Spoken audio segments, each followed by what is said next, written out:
You know those stories, right? Stories of brilliant, beautifully engineered products that just failed. The reason is usually so simple it hurts. They were a solution looking for a problem. The creators got so wrapped up in their own idea, they forgot to ask the one question that really matters. Yeah, that's the question. This is the silent killer of great ideas. It's the number one risk for any new project or business. But here's the good news. You can absolutely avoid this fate. It's a skill called customer discovery, and it's not about knowing all the answers. It's about getting really, really good at asking the right questions. So let's get into it. Think of this as an investigation. We're going to follow a 5-step funnel that takes us from a super broad starting point all the way down to a sharp, actionable insight. We'll start with the who, then dig into the real why, map out their current how, dream about the what if, and then wrap it all up with the one golden rule you can't forget. So, where do we begin? Well, the most important rule right off the bat is to completely forget about your idea. Seriously. Put it in a box. You are not there to pitch. You are there to learn about their world. The whole investigation has to start with context, understanding the environment where their problems actually live and breathe. This question right here, this is your master key.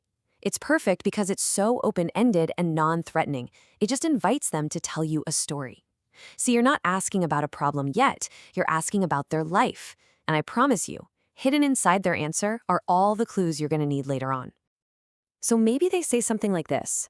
Just listen to those words. Juggle, putting out fires, unexpected. Your ears should perk up when you hear stuff like that. These are little sparks of potential pain points.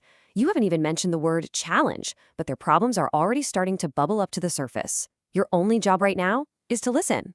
That's it. Okay, so we've mapped out the general landscape of their day. We have the big picture. Now it's time to zoom in. This is the next layer of our funnel. We're moving from those vague feelings of being busy or stressed to identifying a specific recurring problem that might actually be worth solving. This little 3-step sequence is basically your investigative toolkit. First, you just ask them to name the challenge. Then, and this is so important, you ask about the last time it happened. This grounds the problem in a real memory, a real emotion. It's not abstract anymore. And finally, you quantify it. Is this a once-a-year thing, or is it a daily nightmare? The answer to that question changes everything. And then you hit them with this follow-up. This one is critical because it gets to the consequences. What's the real impact here? Does it cost them time, money, their sanity? The bigger the consequence, the more motivation they have to find a solution. If there's no real consequence, then there's no real problem. Okay, so we found it. A real painful problem with real consequences. Awesome. But hold on. Before we start dreaming up our brilliant new solution, we have to respect their current reality. How are they already trying to deal with this? Because trust me, people are resourceful. They've already got some kind of system, a tool, or a messy workaround in place, and you need to understand it inside and out. A super simple way to do this is to just ask what they like and dislike about how they do things now. It's incredibly revealing. The likes column tells you what features are non-negotiable, the table stakes, but the dislikes column, oh, that's pure gold. That is your roadmap. It's a literal blueprint for what a better solution has to do. And that dislikes list leads you right here. See, people almost never switch to something new for a tiny improvement. The hassle of changing just isn't worth it. The pain of switching has to be way less than the pain of staying put. So you're listening for evidence that your idea could deliver a massive, like a 10x improvement in one of these areas. Without that, they'll just stick with what they know. It's human nature. All right, so after digging into their past and dissecting their present, it's finally time to talk about the future. This is the fun part. This is where we pivot from being a problem finder to being a solution dreamer, and we do it with them. This is the famous magic wand question, and it's so powerful because it just removes all the constraints. It gives them permission to imagine their ideal world. You're not asking for a boring list of features. You're asking them to describe a feeling, an outcome, a better reality. And here's what's so cool. Their magic wand answer, it's not going to be a technical spec sheet, but it will be packed with their desired outcomes. They are literally, in their own words, telling you what to build. Your job is just to listen and connect the dots between their dream and a tangible set of features.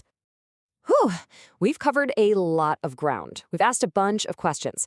But all of this, every single technique we've talked about, is built on one single foundational idea, one golden rule that you can never, ever break. This is it. The entire point of this whole process is to learn, not to sell. The moment you start pitching your solution or defending your idea, the interview is over. It's done. They'll stop telling you the truth and they'll just start being polite. You have to be a journalist, not a salesperson. So let's make this crystal clear. If you walk away with only one thing today, please let it be this. Fall in love with your customer's problem, not with your solution. Get endlessly curious about their world, and I promise the right solution will practically build itself. At the end of the day, this isn't just about building better products. It's about finding the truth. And now, you've got the tools to go out and find it. So the only question left is, what truth will your next conversation uncover?